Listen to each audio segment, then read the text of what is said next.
Hello friends. आज 25 मई को आप लोगों को पता है जैसे कि यूपीएससी एग्ज़ाम हुआ। यूपीएससी 2025 25 मई 25 मई को मैं एक पोइट्री हाउस पार्टी में इंदौर गया हुआ था और उसके बाद वो पोइट्री हाउस पार्टी कैंसिल हो गई, जिसके कारण मैं फिर 26 को मंडे को मैं वापस इंदौर से ग्वालियर आ गया था। तो अभी यूपीएससी के बारे में जो मैंने मेंस देखे हैं, रील्स देखे हैं, उनको देखते हुए जो बात समझ में आई है कि कहीं ना कहीं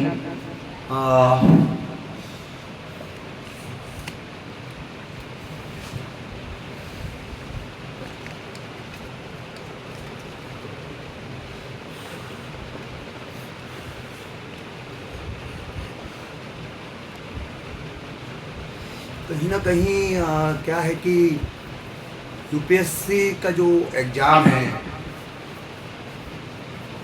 वो एग्ज़ाम का जो पैटर्न दिखा लोगों को, एक्चुअली में वो बात भी है कि यूपीएससी के एग्ज़ाम के बारे में कई बातें होती हैं। हर साल यूपीएससी एग्ज़ाम लेता है। अब मैं जिस पॉइंट पे आना चाह रहा हूँ, जिस पॉइंट पे बात कर रहा हूँ, वो पॉइंट ये है कि यूपीएससी एग्ज़ाम लेता है, ठीक है। अब यूपीएससी एग्ज़ाम क्यों लेता है, यदि हम क्यों समझ लें तो हम समझ जाएंगे यूपीएससी कैसे एग्ज़ाम, ठीक है। भाई आपको पता है कि यूपीएससी एग्ज़ाम लेता है, सीएससी एग्ज़ाम लेता है। इसका नाम है सिविल सर्विस एग्जामिनेशन, ना कि ये आईएएस का एग्जाम है। जो लोग कहते हैं आईएएस का एग्जाम है, उसका कारण केवल ये है कि इसमें जो टॉप मोस्ट पोस्ट होती है वो आईएएस होती है। Top most category of service is IAS, not post, ठीक है। तो इसके अलावा भी जो 3 पोस्ट अखिल भारतीय सेवा परीक्षा में आती है उनका नाम है आईएएस, आईएफएस, नहीं आईएएस, आईपीएस और आईएफएस, ठीक है। Indian administrative service, Indian police service and Indian foreign service, not forest service, ठीक है। थोड़ा सा सकता है चेंज हो गया हो। जहाँ तक मुझे याद है कि आईएफएस यानी इंडियन फॉरेन सर्विस है, ना कि फॉरेस्ट, ठीक है। अब हम बात करते हैं कि यूपीएससी का एग्जाम जो होता है, यदि हम पुरानी बात करें, इसको इंडियन सिविल सेवा कहा जाता था, ठीक है। उसके बाद आगे आजादी के बाद इसका नाम है ना भारतीय सिविल सेवा हुआ। इसको पहले आईसीएस कहा जाता था, ठीक है। आज इसको यूपीएससी सीएससी कहा जाता है। तो अब इस एग्जाम की जो मैं बात कर रहा हूँ क्यों लेता है, तो सिंपल सी बात है। इसको आईसीएस आजादी के पहले कहा जाता था, आजादी के बाद इसको भारतीय सिविल सेवा यूपीएससी सीएससी कहा जाता है, ठीक है, सिविल सर्विस एग्जामिनेशन। अब बात करते हैं कि सिंपल सी बात है कि एग्जाम चला रहा है, इसके बारे में कई भ्रांतियां भी हैं, बहुत सारी भ्रांतियां हैं कि एग्जाम बहुत टफ है, इस एग्जाम को मतलब पास करना तो मतलब सब कुछ भगवान भरोसे होता है, परमात्मा के बस में होता है, ठीक है।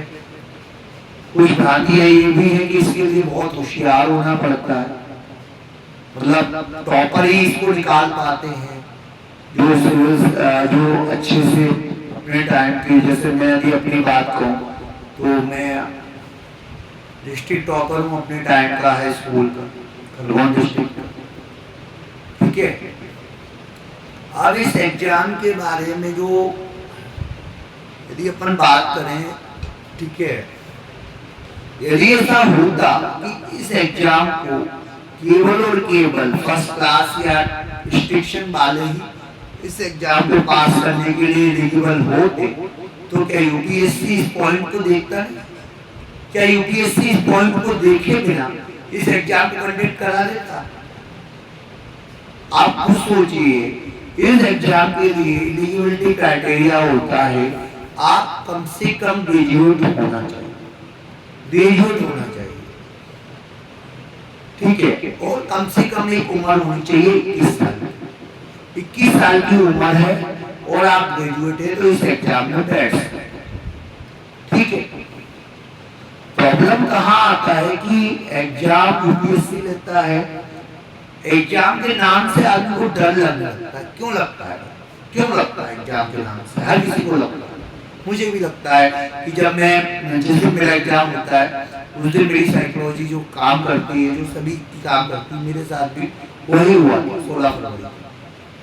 तो इसके बारे में कहूँगा कि क्या होता है कि एग्जाम हमारी रियलिटी चेक करती है, हमारा असेसमेंट करती है, हमारी रियलिटी को बताती है। कुल मिला के हमारा दर्पण होती है, जो हमारा दर्पण है, जो हमारी दर्पण जिस तरह हमारी आपका प्रतिबिंब दिखाता है, उसी तरह आपका जो एग्जाम है वो आपका प्रतिबिंब दिखाती है।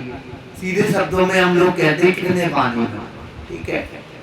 तो अब मैं जैसे कहूँ कि कहने का मतलब ये है कि एग्जाम का जो भी पैटर्न रहता है, ठीक है। अब जैसे कि आपने देखा होगा कि कई बार इस एग्जाम के बारे में जो भ्रांतियां हैं, ठीक है, तो अभी जो मैं यूपीएससी की एग्जाम के बारे में बात करूं तो ये एग्जाम क्लियर है कि आप 21 साल की उम्र है, आप ग्रेजुएट हो तो आप इस एग्जाम में बैठ सकते हैं, ठीक है, ओके। एग्जाम प्रॉब्लम कहाँ करता है? हर एग्जाम प्रॉब्लम करता है, छोटे से छोटा है। क्यों? क्योंकि वो आपकी रियलिटी दिखाता है। और हमारे लिए सबसे बड़ी दिक्कत ये है कि हम अपनी रियलिटी एक्सेप्ट नहीं करते, सबसे बड़ा प्रॉब्लम। 16 दिसंबर 2024 को जो चस्का का रियलिटी शो हुआ था, रेडियो चस्का मंदिर में मैं आया था, तो मैंने यही कहा था कि आप अपनी रियलिटी को एक्सेप्ट करें। क्या करें? आप अपनी रियलिटी को एक्सेप्ट करें।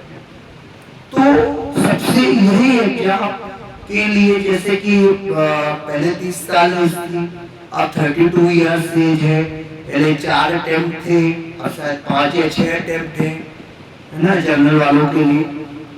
पहले 30 ईयर होता था, 32 ईयर है, और plus relaxation for the different reservations, okay. तो अब एग्जाम के बारे में ये भी होता है कि एग्जाम रियलिटी दिखाता है। तो कुछ सपना हर किसी का होता है कि हाँ हमें आईएएस बनना है। आईएएस के बारे में भी लोगों को नहीं पता, लोगों को पता है मैं कलेक्टर बनना। आम आदमी की भाषा में कहते हैं भैया बहुत अच्छा पढ़ रहा है, कलेक्टर बने हो, ठीक है। अब कलेक्टर बनना, ठीक है, और कलेक्टर होना और कलेक्टर की सोच रखना तीनों अलग बात है। आप खुद सोचिए कि आप यदि कलेक्टर आपको बना दिया जाए, जैसे कि आपने तात्कालिक भाषण में कई बार भाषण दिए होंगे, यदि मैं जिले का कलेक्टर हूँ, उस जिले का कलेक्टर होने में आपको तात्कालिक भाषण में आपको 2 मिनट के समय में आप बताते हैं कि आप यदि जिले के कलेक्टर होते तो क्या करते हैं? आप जिले के कलेक्टर होते, उस समय आपके दिमाग में जो आता है, जो पॉजिटिव बातें आती है, या फिर जो लोगों को अच्छा लगे वो आप बोल दो।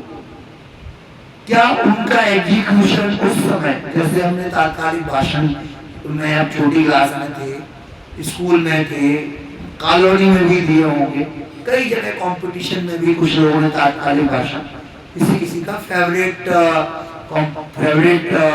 कहते हैं गैदरिंग का इवेंट हुआ कराओ। तो आप ये देखिए कि आपने तात्कालिक भाषण में जो बोला है, क्या उसका एग्जीक्यूशन आप कर सकते हैं? कर सकते हैं क्या?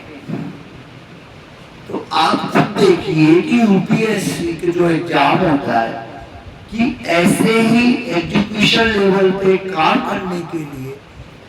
करने के लिए एक कैंडिडेट का सिलेक्शन होता है, चयन परीक्षा होती है।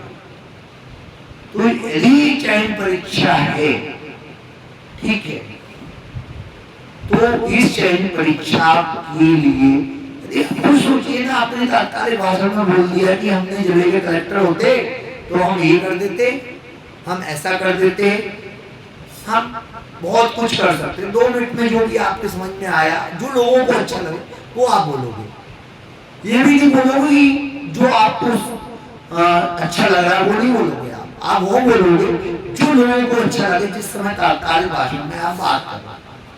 ठीक है, तो क्या आप ये बताइए कि ऐसी स्थिति में तो एजुकेशन लेवल पे आप काम करना आसान नहीं। ठीक है, तो अब यूपीएससी की हम बात कर रहे हैं। यूपीएससी 25 मई को हुआ। पहला पेपर जीएस का, दूसरा पेपर सीसैट का। सीसैट का पेपर, जीएस का पेपर, दोनों में एक्चुअली में इतना बड़ा सिलेबस जो भी रहता है, कोई बड़ा सिलेबस नहीं होता। देखिए, यदि आप छोटी क्लास की बात करें, आप किसी भी क्लास में बात करें, किसी भी क्लास में आपने पढ़ाई की हो, उस एज के हिसाब से आपका सिलेबस अच्छा खासा रहता ही है। अब आप ये नहीं कह सकते भाई जिस एज में आपने ABCD सीखी होगी, अल्फाबेट सीखी होगी, आपने गिनती सीखी होगी, क्या उस एज में क्या वो सिलेबस कम था? नहीं था। और जैसे जैसे आपकी एज बढ़ती गई उसके हिसाब से सिलेबस आता गया। अब भाई कुछ लोग क्या करते हैं कि उसी को होगा मान लेते हैं, कुछ लोग ये कहते हैं कि भैया हमारी क्लास बड़ी है, अब हमें पढ़ाई भी बढ़ानी पड़ेगी। भाई क्लास भी तो बड़ी है आपकी। ठीक है, जो रियलिटी हम सोसाइटी फेस करते हैं वो तो है ही, एज के हिसाब से जो आपकी बायोलॉजिकल चेंजेस हो रहे हैं वो तो है, और जो सोसाइटी आपसे एक्सपेक्टेशन कर रही है वो भी साथ में है। ठीक है, तो इस पे तो बहुत सारी बातें हो सकती है। अब मैं जैसे जीएस की बात करूं, सिंपल सा बात है कि एक एमसीक्यू पैटर्न असेसमेंट का एक तरीका है। कई तरीके हैं एमसीक्यू बेस्ड पे, वस्तुनिष्ठ प्रश्न। ठीक है, एमसीक्यू वस्तुनिष्ठ में एमसीक्यू एक तरीका है, वस्तुनिष्ठ कैटेगरी को ऑब्जेक्टिव टाइप। ऑब्जेक्टिव टाइप में और भी आता है, एमसीक्यू आता है, multiple choice questions, true and false, it is also objective type. True and false and also like fill in the blank type, it is also type of that. ठीक है, लेकिन इसमें सबसे टफ होता है एमसीक्यू को सॉल्व करना। क्यों? क्योंकि एमसीक्यू में ये मान के चलिए आपको चौराहे पे खड़ा कर दिया गया और फिर आपसे पूछा गया आपका सही रास्ता कौन सा है। सही रास्ता जानते हो भी आप थोड़ा सा डगमगा सकते हैं कि यार ये सही रास्ता है कि ये सही रास्ता है। 4 रास्ते निकल रहे हैं, 4 ऑप्शन को आप 4 रास्ते मान लीजिए। ठीक है, अब सिंपल सी बात समझ लीजिए आप लोग कि जीएस जो होता है उसका असेसमेंट का तरीका होता है। अब असेसमेंट के तरीके कई प्रकार के हो सकते हैं। ठीक है, अब उस असेसमेंट में सिंपल सी बात है, आपके कंसेप्ट क्लियर है, आपने चीज़ों को समझा, लर्न किया है। ठीक है, काऊ का निबंध आपने याद किया, अच्छी बात, लेकिन काऊ का निबंध के साथ आप काऊ को जानते भी हैं, ये अच्छी बात है। इसीलिए बहुत से लोग काऊ का निबंध जल्दी याद कर लेते हैं, कुछ लोग रटते रहते हैं। नहीं, रटे भी हैं, बिल्कुल रटे हैं, हमने छोटी क्लास में काऊ का निबंध गाया करना। ठीक है, रटा है ना, लेकिन जिनको थोड़ा सा भी नॉलेज है, जो काऊ को अच्छे से जानते हैं, गांव में उन्होंने काऊ को देखा है, उसको यूज से मतलब आपने उसको काम करते हुए देखा है गाय को कि गाय किस तरह अपनी दिनचर्या रखती है, तो आप गाय के निबंध पे जो पॉइंट्स हैं वो तुरंत समझ के याद कर लेंगे, याद हो जाएंगे। क्योंकि जो चीज़ आप समझते हैं उस चीज़ को आप जल्दी याद कर लेते, ये भी है।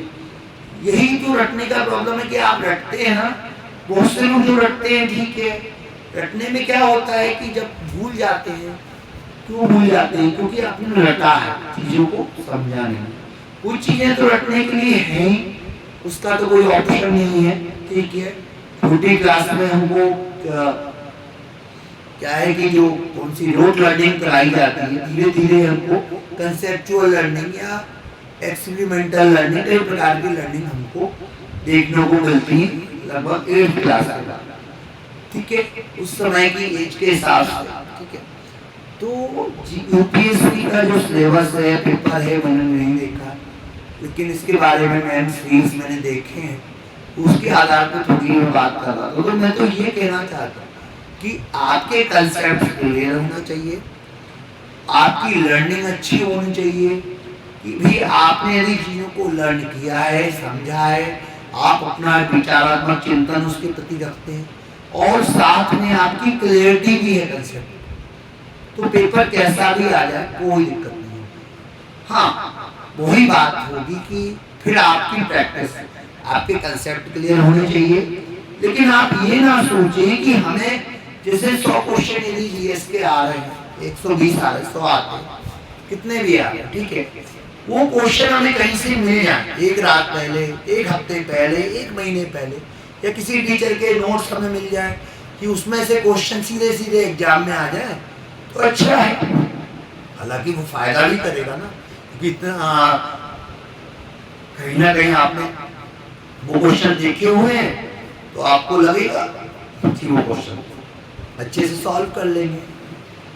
लेकिन यदि आपका गहन चिंतन है, विचारात्मक चिंतन, सिंपल सी बात है, जिससे एक बात कहा जाता है कि कान को सीधे पकड़ा, कान को आपने सीधा पकड़ा और उसी कान को घुमा के पकड़ लिया, कपड़ा पकड़ा कान को है, बस घुमा के पकड़ लिया, तो इतना ही अंतर होता है सीधे प्रश्न पूछने में और घुमा के प्रश्न पूछने में, ठीक है, तो यही समझ लीजिए आप, ठीक है। तो अभी मुझे थोड़ा सा लगा कि इस बारे में थोड़ी सी बात की जा सकती है, तो मैंने ये वीडियो का अभी लेके आया मैं स्टैंड, और ये वीडियो मैंने बनाया। आप लोग ज़रूर इस वीडियो को कमेंट करें और शेयर करें। हाँ, अभी ये आपको वीडियो अवेलेबल हो जाएगा, ठीक है, और अपने CS चैनल को आप सब्सक्राइब करें, शेयर करें, लाइक करें, जितनी जल्दी हो सके सब्सक्राइब करके घंटे के आल बटन को प्रेस कर दें। तो इन्हीं शुभकामनाओं के साथ UPSC 2026 के लिए जय हिंद, जय भारत, थैंक यू।